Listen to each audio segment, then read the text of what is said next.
Hi అండి, welcome back to home మంత్ర. ఇవాళ వీడియోలో జొన్నలతో చేసుకునే గుగ్గిళ్ళని ఎలా తయారు చేసుకోవాలో చూద్దాం. ఇది బ్రేక్ఫాస్ట్గా అయినా చేసుకోవచ్చు, లేదా స్నాక్లా అయినా చేసుకోవచ్చు. అలాగే బరువు తగ్గాలనుకునే వాళ్ళు దీనిని లంచ్లో కానీ, డిన్నర్లో కానీ, లేదా బ్రేక్ఫాస్ట్గా అయినా తీసుకోవచ్చు. మరి ఎంతో హెల్దీ రెసిపీ అయిన జొన్న గుగ్గిళ్ళని ఎలా తయారు చేసుకోవాలో చూద్దాం. జొన్న గుగ్గిళ్ళు తయారు చేసుకోవడానికి ఇక్కడ నేను 1 కప్పు తెల్ల జొన్నల్ని తీసుకుంటున్నాను. ఎలాంటి నలకలు, దుమ్ము, రాళ్ళు లేకుండా శుభ్రం చేసుకొని అందులోకి వాటర్ పోసుకొని 2-3 సార్లు శుభ్రంగా కడిగేసుకోండి.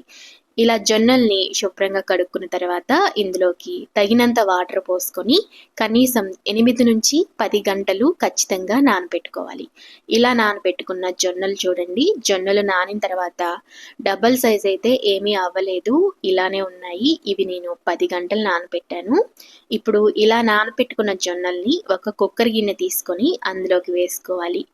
జొన్నలను విడిగా ఉడికించుకుంటే చాలా టైం పడుతుంది కాబట్టి ఇలా కుక్కర్ గిన్నెలోనే ఉడికించుకోండి. ఇప్పుడు 1 కప్పు జొన్నలకి 1 కప్పు వాటర్ పోసుకొని తగినంత సాల్ట్ వేసుకొని అలాగే 1 టేబుల్ స్పూన్ పసుపు కూడా వేసుకోండి. పసుపు అనేది ఆప్షనల్ అండి, కలర్ బాగుంటుందని యాడ్ చేస్తున్నాను. ఇప్పుడు కుక్కర్ మూత పెట్టుకొని విజిల్ పెట్టుకొని 7 లేదా 8 విజిల్స్ వచ్చే వరకు ఉడికించుకోవాలి.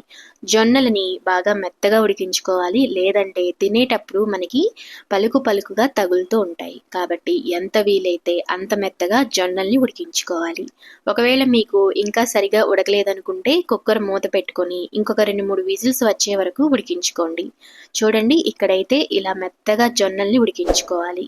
ఇలా మెత్తగా ఉడికించుకుంటేనే మనకి ఈ జొన్న గుగ్గిళ్ళు అనేవి బాగుంటాయి. ఇప్పుడు ఇందులో వాటర్ ఉన్నాయి కదా, ఈ వాటర్ని ఇలా ఒక స్ట్రైనర్ సహాయంతో స్ట్రెయిన్ చేసుకొని వాటర్ని వేరు చేసేసేయండి. చూడండి, ఇలా గుగ్గిళ్ళని ఒక స్ట్రైనర్లో వేసుకొని వాటర్ని సపరేట్ చేసుకోండి.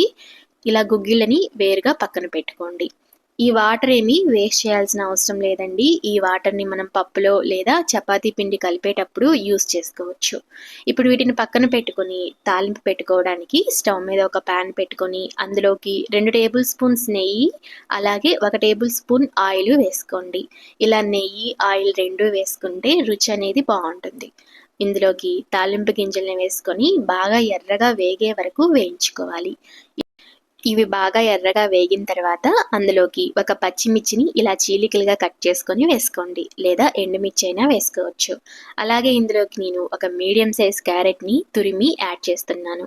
క్యారెట్లో ఉండే పచ్చివాసన అంతా పోయే వరకు వేయించుకొని ఇందులోకి ఉల్లిపాయ ముక్కల్ని ఇలా సన్నగా చీలికలుగా కట్ చేసుకొని వేసుకోండి.